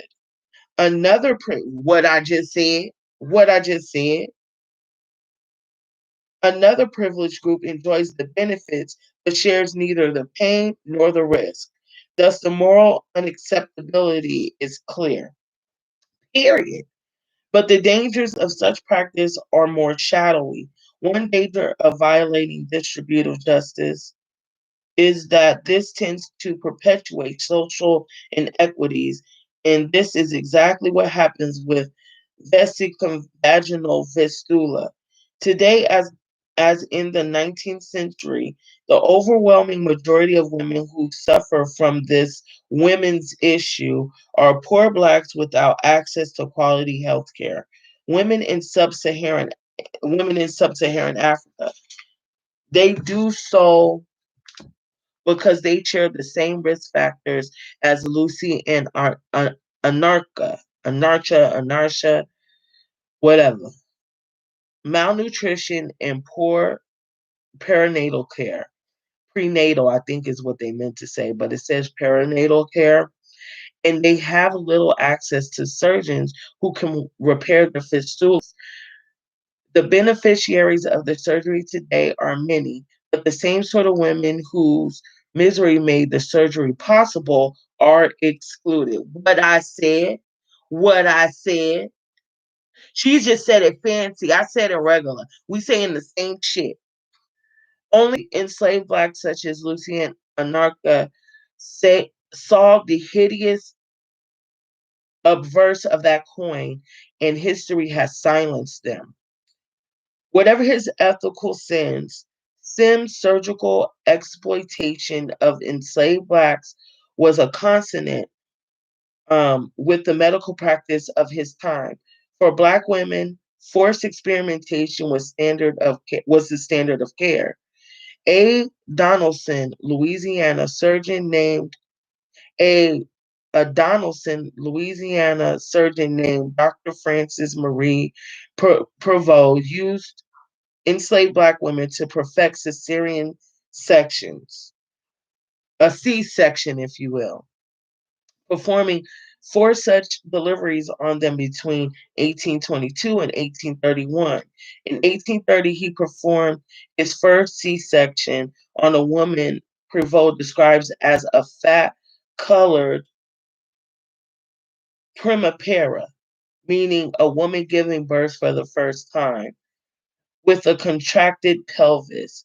So it was a smaller pelvis, which we learned earlier in the chapter usually happens to a person who is underdeveloped stemming from malnutrition. I didn't know that. I did good looking, Andrea, because your girl was confused. Um, 29 of the subsequent 36 Southern surgical cases to duplicate and perfect the procedure were performed on Black women. Provost's contemporary, Dr. Ephraim McDowell, was the first to perform an ovariotomy, removal of an ovary, successfully, and he perfected this dangerous and excruciatingly radical surgery on his four slave women. McDowell performed his research in Kentucky, a state with very few African Americans. So did Dr. P.C. Spencer of Petersburg, Virginia, who devised a novel surgical procedure for bladder stones after equally painful surgical experimentation on slaves. The discoveries of Robert Jennings, who eventually invented the typhoid vaccine, were also tested first on blacks. But what of other experimentation that not described in professional journals and halls of academia? African Americans have long circulated accounts of doctors who seized hapless blacks from the street to experiment on them.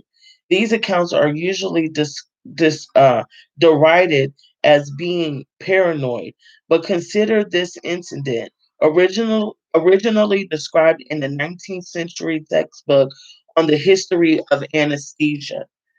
In Anderson, South Carolina, in 1839, a group seized a black boy and forced him to inhale ether from a handkerchief that was held over his mouth and nose. Soon the boy became motionless and unconscious and was feared dead. However, after an hour he revived, no worse from his alarming experience. This incident convinced Dr. Crawford W. Long that ether could safely be tested as a potential anesthetic, as he did using three black slaves, followed by the amputation of an ether sized boy's toe in 1842 and a man's finger in 1845. Another illuminating aspect of such incidents is how they differ from conventional representations of experimentation. Robert Hinckley's The First Operation Under Ether, an oil painting that dominates the wall of Harvard's Francis A. Countway Library of Medicine, shows ether being administered to a supine white male attended by impeccably clad physicians in a theater holding tiers of unraptured doctors, enraptured doctors. This beautifully composed image invokes a sober atmosphere of reverent wonder, underscored by the somber tones and formal stances of surgeons. Its grandeur has informed many of viewers' conception of experimental investigation of ether, but it is idealized rendering. Mm-mm. But it is an idealized rendering, rife with inaccuracies. Although it purports to depict the first use of ether as anesthetic, it does not. This stately image is a beautiful fiction with brutally factual negative. But this stately image is a beautiful fiction with a brutally factual negative. Oh, the body of a black boy seized by laughing medical thugs, forced to inhale ether, and left for dead in the road. Oh. So they made this ill ass picture in this elite school, like, oh, they just, how they operating on this boy, but really they picked him off the street, drugged him up, and left him there to die. Some Some who ascribe African Americans' poor health to their wariness of U.S. health system claim that African Americans have always opposed medical experimentation independently of any medical abuses. But from an early time, Black Americans themselves have engaged in therapeutic medical experimentation. African herbalists investigated African herbalists investigated, tested, and perfected the use of plants they found in the New World for the new ailments that afflicted both blacks and whites. They adapted medicines and techniques they brought with them, such as the stimulant cola nut, which was adopted so widely it eventually supplied the main ingredient for Coca-Cola. Oh, we found the secret ingredient, thanks to us. In 1721, an enslaved African named Onesimus proposed a novel medical technique that saved the city of Boston from a dread smallpox epidemic and provided the first important medical advance in the New World. Onesimus, a pretty intelligent fellow, had been given to Cotton Mather, the Puritan preacher and amateur scientist, by a grateful congregation in 1706. Because a case of smallpox conferred complete lifelong immunity, slave dealers routinely advertised the fact or fiction that a slave had survived a bout of the disease. Therefore, Cotton Mather or Mather soon asked his acquisition whether he had had smallpox. He answered both yes and no, and then told me that he had undergone an operation which had given him something of the smallpox and would forever preserve him from it, adding that it was often used among the Gurmantes, and whoever had the courage to use it was forever free from the fear of contagion. Onesimus was speaking of the inoculation against smallpox. a successful preventative measure that was widely practiced throughout Africa. Smallpox inoculation took various forms, but the common denominator was that a small amount of the pus and scabs or other infected matter from someone with smallpox was deliberately introduced to the broken skin of a well person. This variolation, as Mather called it, evoked mild symptoms, followed by permanent, complete immunity, the holy grail of smallpox prevention for Western doctors and scientists. Onesimus showed Cotton Mather the technique used by his own native country. All right, Onesimus. When the smallpox epidemic revisited Boston in the summer of 1721, Cotton Mather and his clerical brethren called for a mass inoculation of the people of Boston. However, the city's physician, led by William Douglas, resented being told by a gaggle of ministers that Africans had devised um, the results that they had long sought. I'm not gonna keep fucking with you, Harriet, bitch, using these stupid ass words when you can just say regular shit. I'm just saying.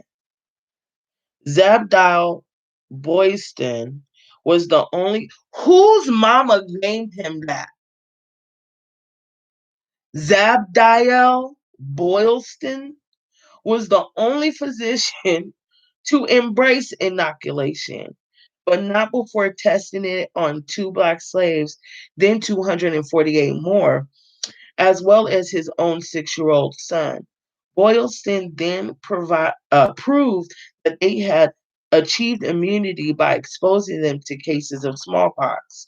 The physician's resistance turned uglier and violent. The popular press played no small role, serving as the battleground while doctors condemned um, variolation because it was the laughable, unchristian product of occult African practices. The fact that the inoculation work seemed not to play into physicians' assessments, and their bitter attacks were not confined to the intellectual sphere.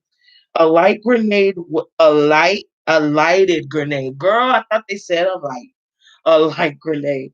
A lighted grenade was thrown into Mather's house, along with a note declaring, "Cotton Mather, you dog, damn you, I'll inoculate you with this, with with a pox you." Is that how they cussed back in the day? This prompted him to complain. "I do not know why it is more unlawful to learn of Africans how to help against the poison of the smallpox than it is to learn of our Indians how to help against the poison of a rattlesnake." In the end, the obvious reduction of death rates from 14% to less than 2% convinced doctors that inoculation was the city's savior. Approximately 8,000 Bostonians became ill and 844 died. But while 1 in every 9 untreated patients succumbed, only 1 in every 48 inoculated people was stricken. Oh, okay, so that shit worked. Mather made a scientific report to the Royal Society in 1722. By 1750, inoculation was standard in America and Europe, as it long had been in Africa. Historians held it as the earliest important experiment in America in preventative medicine. But Onesimus became. Is somebody using my shit, bitch? But Onesimus came to share the fate of nearly every slave who contributed to medical research. Facelessness. Oh my God, that's that bullshit I be talking about. Hope ain't nobody down there using my dish because it's about to be on.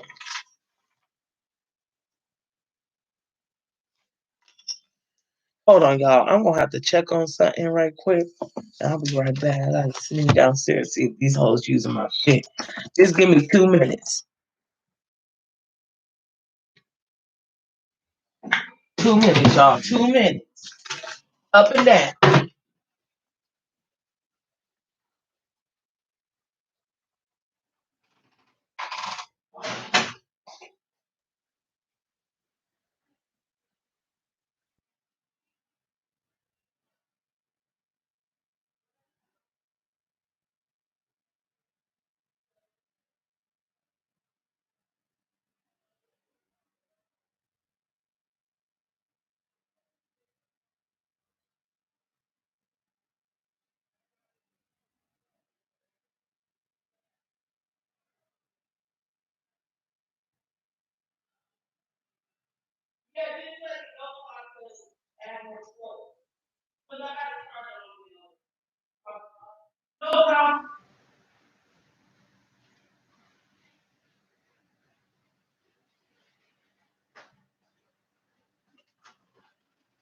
Woo.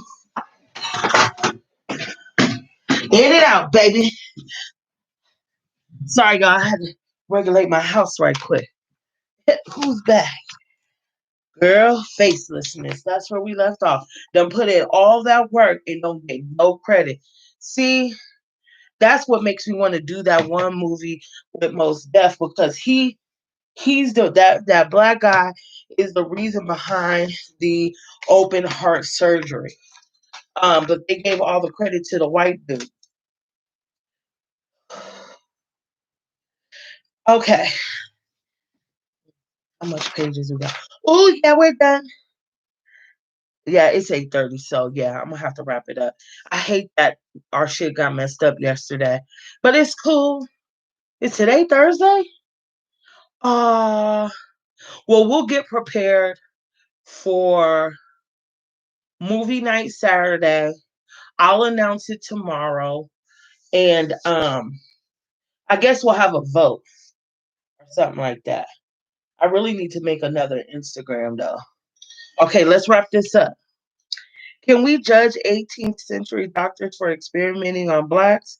A common apology for experimental abuse insists that we should not apply present day medical ethics to medical behaviors of yesterday, which were governed by less enlightened medical standards for everyone, not just African Americans.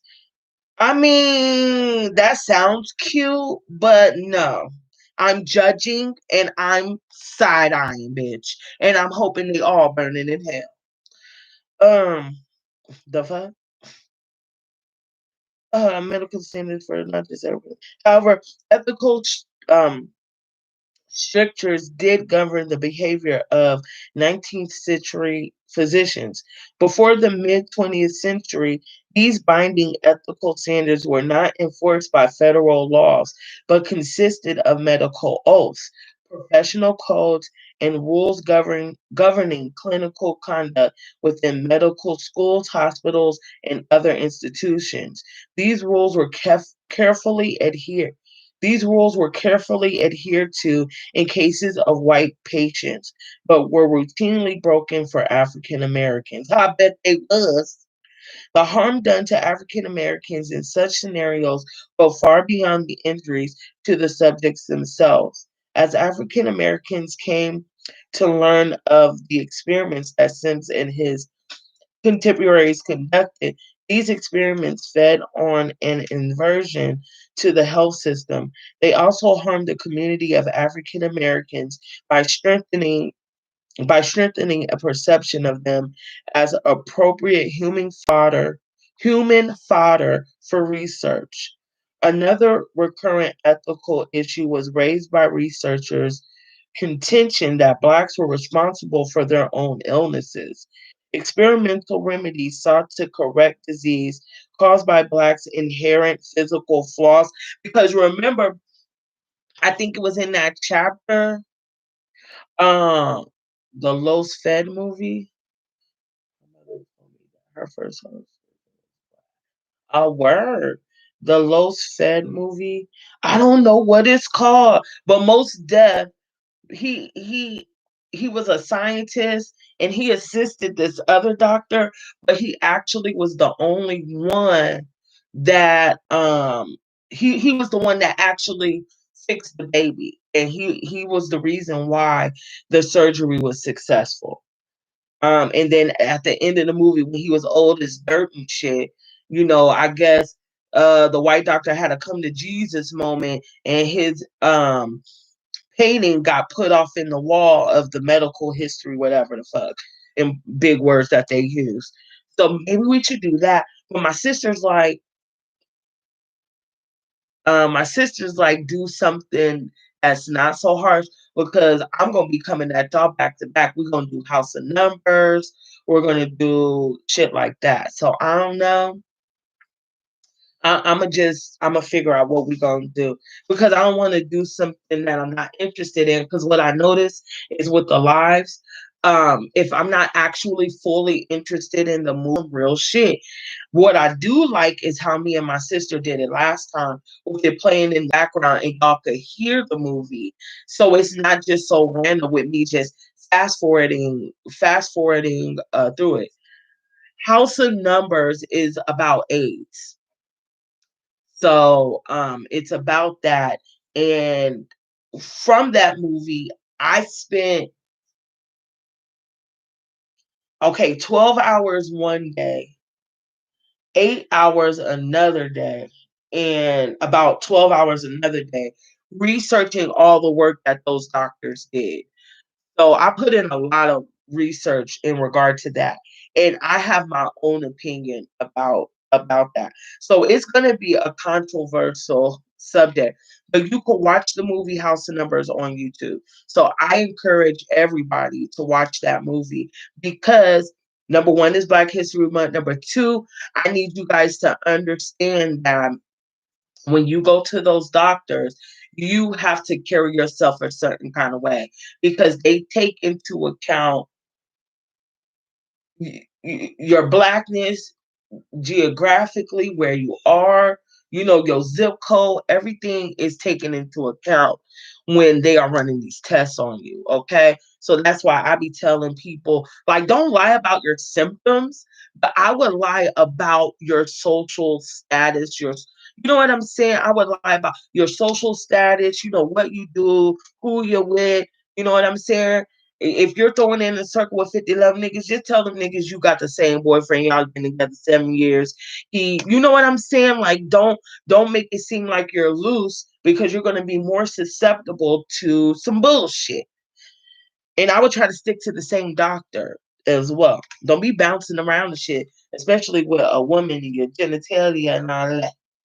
So another recurring ethical issue was raised by researchers' contention that Blacks were responsible for their own illness. Experimental remedies sought to correct disease caused by Blacks' inherent physical flaws. And that's what I was saying in the other one. They just thought our protruding lips and just us being how we are was a flaw. Like that one said, from head to toe, we were just so fucked up. Um, So if an experimental procedure was painful or dangerous, the logic went Blacks had only themselves to blame, not the surgeon.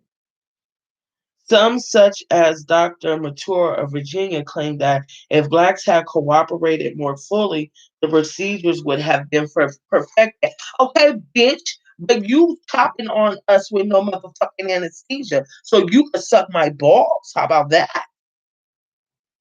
Researchers who exploited enslaved Blacks were guilty of more than ethical blindness. These early medical investigators also practiced bad science on a very basic level. They were simply illogical. For example, many researchers argued that Blacks were no different from whites, less in, Blacks were no different from whites, less intelligent, much less sensitive to pain, possessing numerous physical anomalies, as well as markedly markedly different patterns of disease immunity, as to constitute a separate species. Given this supposedly vast biological chasm between Black and whites, how could scientists logically infer results of medical experiments from Blacks to whites? This particular logical flaw recurred regularly in early research with African Americans. But logical or not, scientists' fascinations with the black body as a medical entity was about to enter new arenas from the clinic to the circus. Oh shit. Chapter 3, Circus Africanus, the, the popular display of black bodies. Oh shit. So listen, that's one chapter, 2 hours in. So it seems like when we discuss it, one chapter takes about 2 hours to discuss, especially if you got super long ass one of them sentences that got all them words and shit. So next week, Wednesday and Thursday, I think I finally got through live with no issues. So um next week should be good. And then I'm also gonna holler at the Geek Squad to make sure I ain't running across the same problem. Um so yeah, we got it done earlier. 2 hours ain't bad. I ain't mad at that. Um I got these for $1. I love Valentine's, my favorite. But anyway, yeah, I know the history of Valentine's Day. I don't care about none of that. Now, anyway, I don't know what y'all think. Ain't that some crazy shit?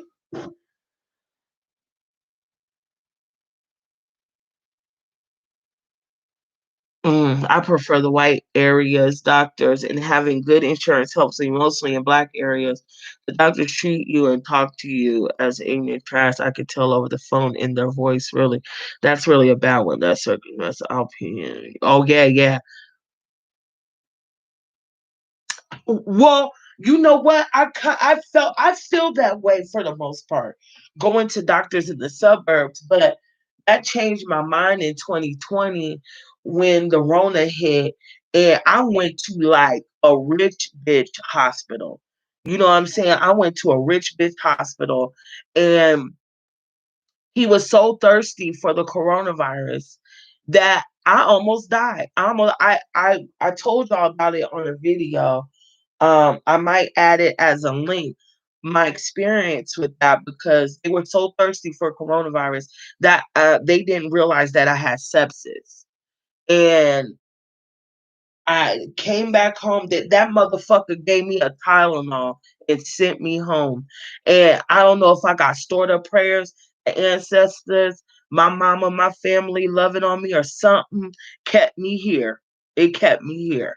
And that is the third time I almost died from that shit. And that's why I'm getting my teeth done. I'm getting all this together this year.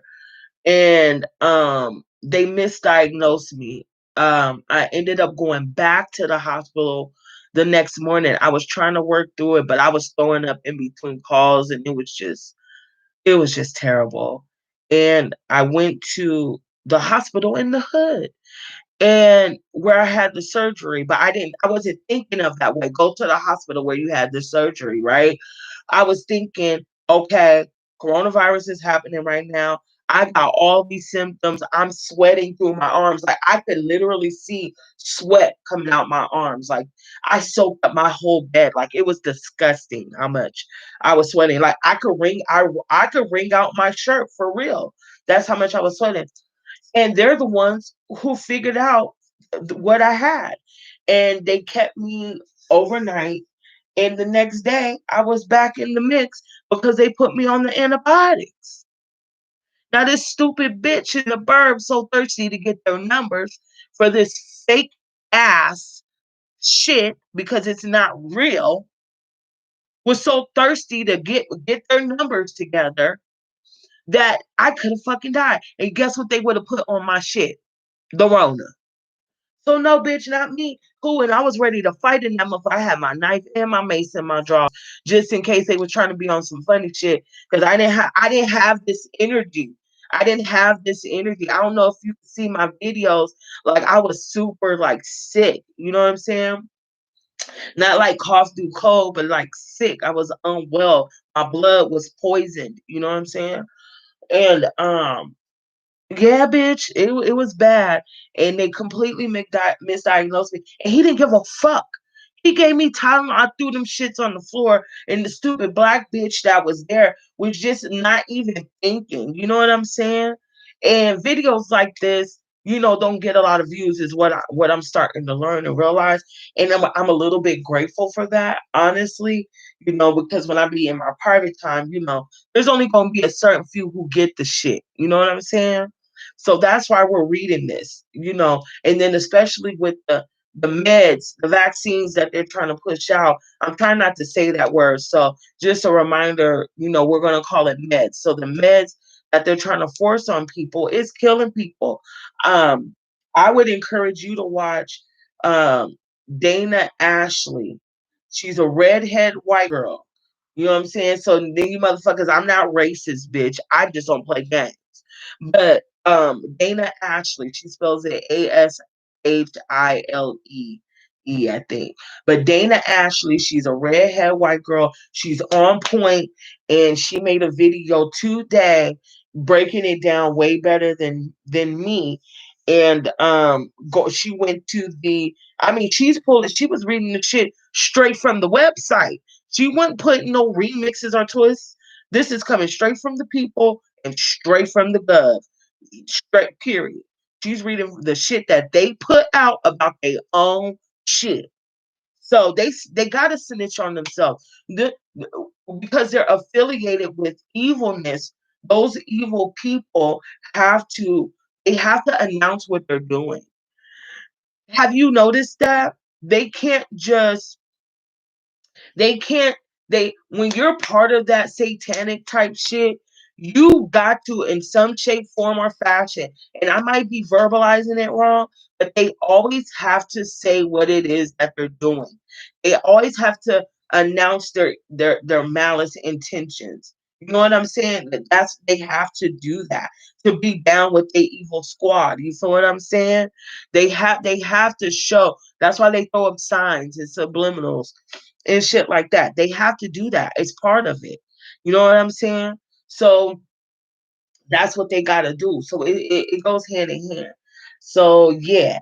But I'm about to get off here because it's 8:42 now, and I got to get ready for tomorrow. I also got to get ready for boom, boom, boom, boom, ready for movie night too. And yeah, so I hope you enjoyed it. I hope. Oh, that's what it was. That's what it was. The coldest winter ever. The coldest winter ever. That's the last announcement. The coldest winter ever.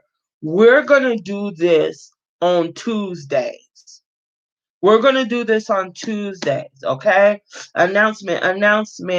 Not only we're going to do this, we might even do it on some Fridays, okay? You was late, love, Nikki. We're going to do I got stuck. We're going to do The Coldest Winter Ever by Sister Soldier on Tuesday. Maybe we should do Monday and Tuesday. No, Mondays are rough for me. Mondays are hard. Tuesdays, Wednesdays, and Thursdays. Because this is an easier read. She's speaking in our lingo. And then I'm not good with no fucking medical terms. Like, I'm good with words, okay? Regular words. So we gonna fly through this. We could probably do 2 and 3 chapters and knock this book the fuck out. So we got some entertainment and we could still learn. Then we gonna have this on Tuesdays and Wednesdays, so we could get this in our not Rolodex, in our library of reading material. Okay, so we gonna knock out both of these, and then every Saturday this month especially, we're going to do a black movie. Also, House of Numbers wouldn't be part of it. I said we was going to do a black movie, right? Because we got our literature cracking. And Harriet Washington is a black author. We know Sister Soldier is. And we're going to learn about her together, relearn about her for the most part, and a black movie every weekend. Because we did American Skin last week. This week, dang, we can't do House of Numbers. So we'll wait to go. I wanted to do House of Numbers because it kind of goes with the book. But since it's Black History Month, we're going to do a black movie Shit, we might do Malcolm X, but shit, we're gonna be on this bitch 6 hours with that 3 hour ass movie. I'm gonna think about it and I'll announce it tomorrow afternoon, okay? And tomorrow afternoon on Real Talking Healthy Food, and then I'll post a live. It's all the movie nights are always around midnight, like between 11:30 and after midnight. They're always at night because the weekends is my time. But the coldest winter ever. This now a little history about this book. For me, I read this book for the first time when I was 16. And I don't know, have y'all read this book? Let me know if you read this book before.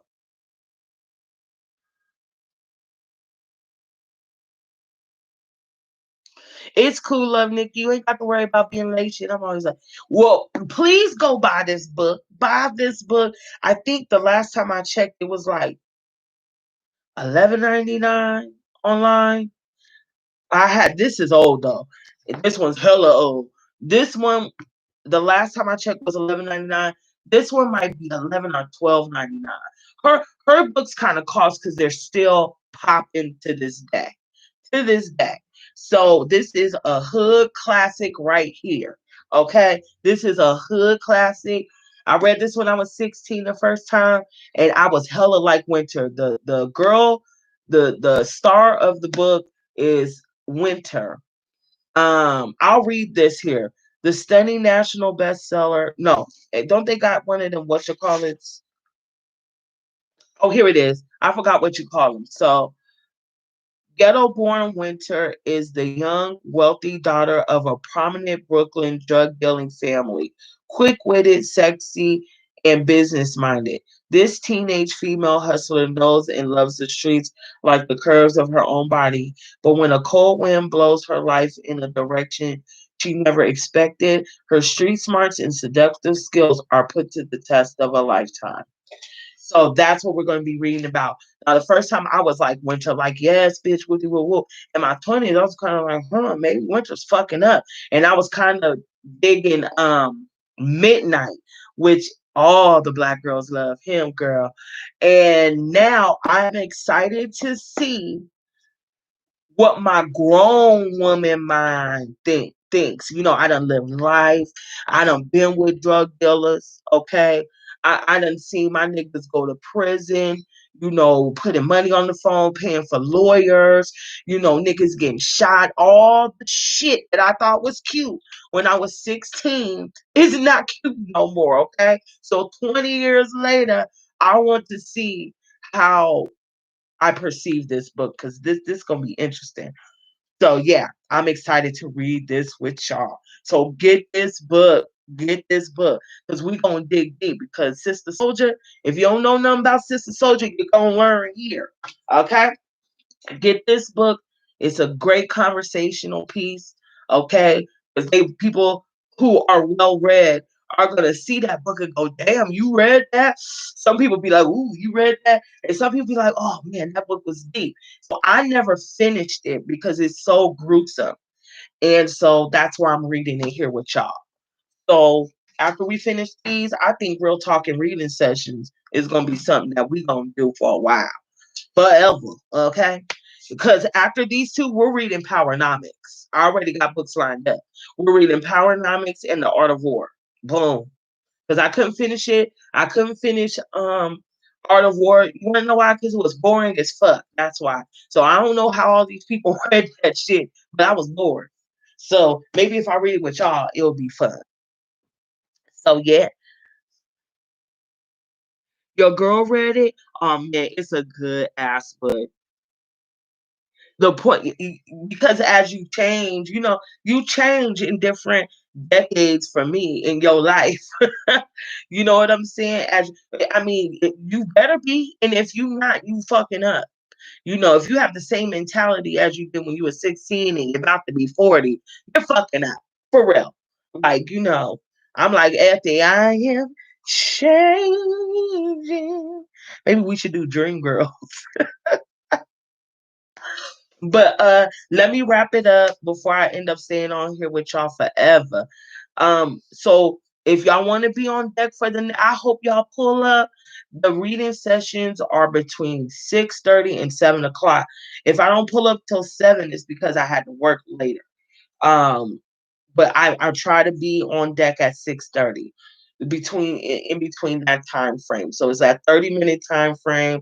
I announce it on the gram, Real Talking Healthy Food, which may be deleted. I don't know. And for this book, which we're going to start next week, it'll be about the same time.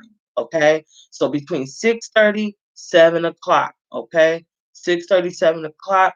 Movie night is always after midnight, either at midnight or after midnight. Okay.